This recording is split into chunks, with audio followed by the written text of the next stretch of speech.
Today, a tense exchange on Capitol Hill exposed what could become one of the most consequential financial transparency debates of the year. During a heated subcommittee hearing, Representative Batty pressed Secretary Bessent on what critics are calling a stunning rollback of enforcement under the Corporate Transparency Act, a bipartisan law designed to crack down on money laundering, shell companies, and foreign criminal networks hiding assets inside the United States. Subcommittee, Ms. Beatty is recognized for 5 minutes. Thank you, Mr. Chairman and Ranking Member, and to you, Secretary Bessent. The Trump administration has alleged that detecting and deterring transnational criminal organizations such as Iranian terrorist groups and their proxies is a priority for national security. But on March 2nd of 2025, your department announced that it would not enforce any penalties or fines associated with the BOI reporting rule, nor will it enforce the CTA against U.S. citizens, domestic reporting companies, or their beneficial owners. So I'm a little confused of how you square those two things. So my question is, can you explain to, or would you explain to the American public how you undermine the bipartisan CTA and expect law enforcement and national security agencies to quickly and effectively know the true owners behind shell companies registered in the United States now that foreigners, including a drug cartel, gang members, could register a company in the United States with no state or any federal ownership reporting requirements? And I remind you, in your testimony, you talked about illicit actors. Well, these are some of our illicit actors. The Congresswoman, an overwhelming majority of the domestic entities that you're describing are hardworking Americans with small businesses.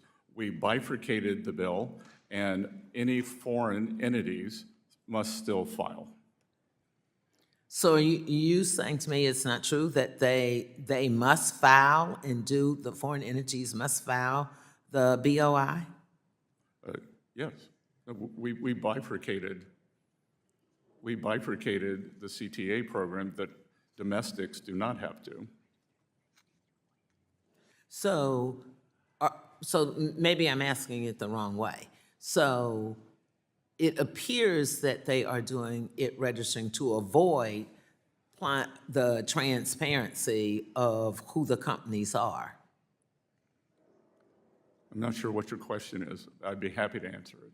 So I guess I'm looking at it as, and if you're saying it is not true and that they now are complying and completing the BOI, so let's take it one step at a time. So you're saying everybody is completing the BOI. You're enforcing it. No, ma'am. I am saying that we have bifurcated it, that U.S. nationals do not have to file, and that foreign nationals do.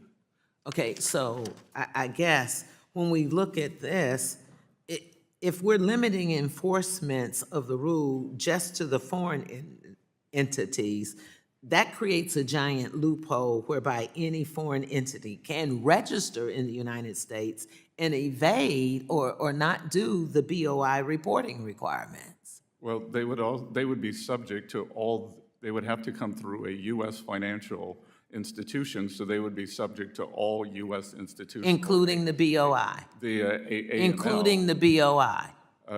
Including the BOI, yes or no? Because the answer is no. I mean, you can say it however you want to, but the answer is no. And this makes it easier, and this is what I want the American folks to know. It makes it easier for human and drug traffickers, cartels, terrorists, organizations, and other criminals to do business in the United States. And when you're limiting the enforcement just to foreign entities, it exempts 99% of the entities that Congress intended the law to cover when it was passed into law. So I think I do have my answer. We're just not agreeing on it, and we know why. So let me go to my second. It's my time. Let me go to my second question. The clock is running. It's my time. It is my time. You will not do this on my time. Now, I'm going to ask for a few more seconds since he refused to comply with my time, not his time. In 2016, former Secretary Jack Lew announced that Harriet Tubman was to be the new face of the $20 bill. Can you tell me what's the current status of this project?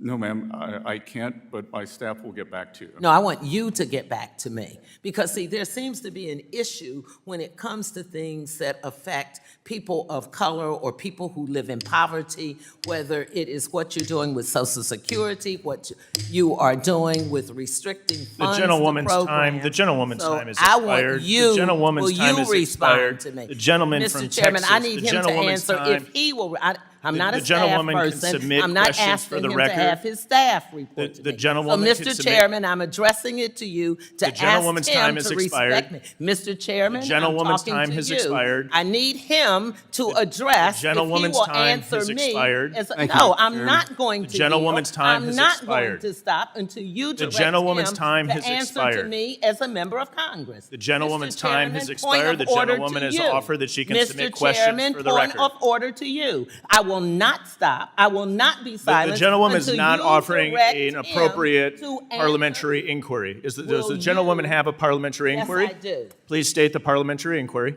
As a member of the United States Congress addressing the Secretary, I am asking you to rule on asking this hostile witness to direct his response to me versus having him tell me that his staff will respond to me. My staff person didn't ask him the question.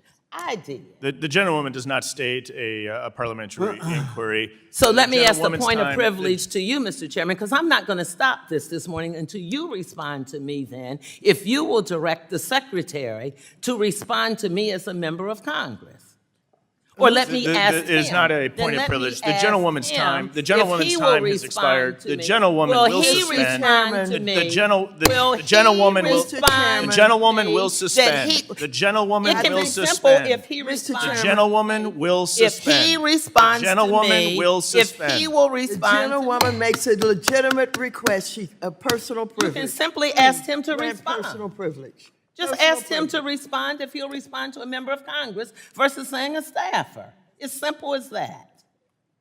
I ask that members keep decorum and remain cordial during today's I hearing. am being Members, cordial the to you, gentlewoman will Mr. suspend. Chairman. The chair has the time. Mr. Chairman, the will you chair has the answer the time. The question? gentlewoman will suspend. gentlewoman the makes a gentlewoman will legitimate suspend. request. I ask that members keep decorum and remain cordial during today's being hearing. cordial. I resent your statement to imply that I am not. I am a member of the U.S. Congress. I am asking this The secretary gentlewoman to may respond submit to me. QFRs for the record, which will be responded to by the secretary.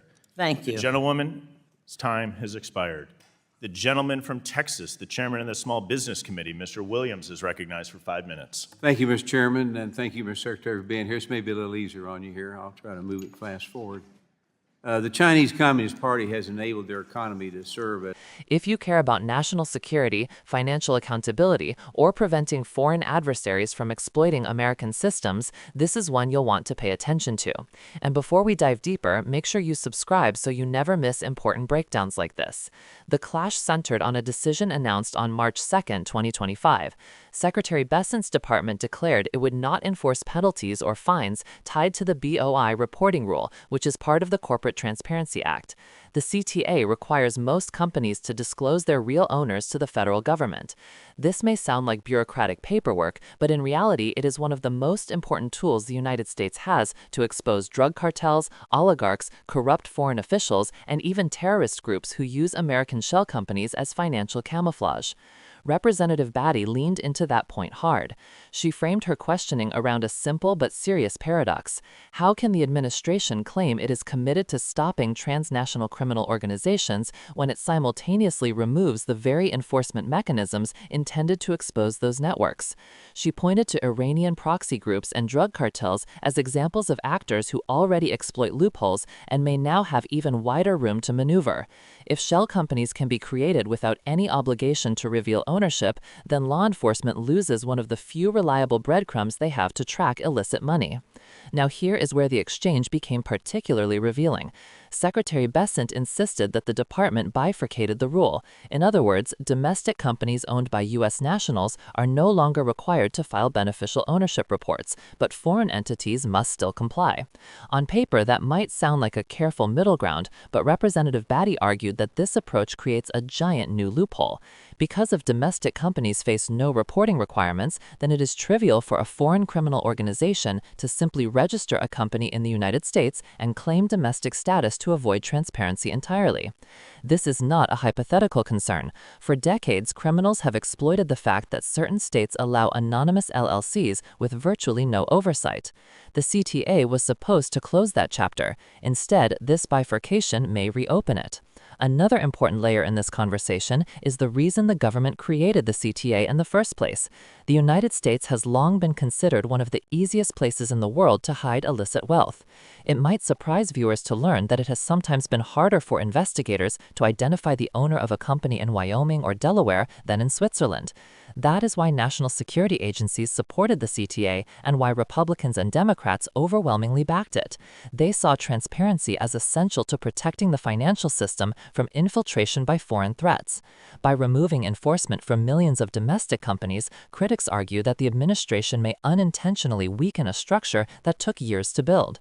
Supporters of the rollback say it protects small businesses from burdensome reporting requirements, but detractors warn that carving out an exemption this large undermines the entire purpose of the law. After all, illicit actors do not operate with labels. They operate in gray zones. If a rule applies to one group but not another, criminals will always migrate to the exception. This exchange revealed something deeper. The debate over financial transparency is really a debate about how much inconvenience the government is willing to impose on everyday businesses in order to protect the country from sophisticated criminal networks. And based on today's testimony, lawmakers are far from unified on where that balance should be. If you are still following along, thank you. These hearings can seem technical, but the implications are enormous. Whether the United States becomes a safer environment for legitimate entrepreneurs or a more attractive haven for foreign shell companies will depend on decisions like this one. And if you want more breakdowns that make sense of moments like this, be sure to subscribe so you never miss an update.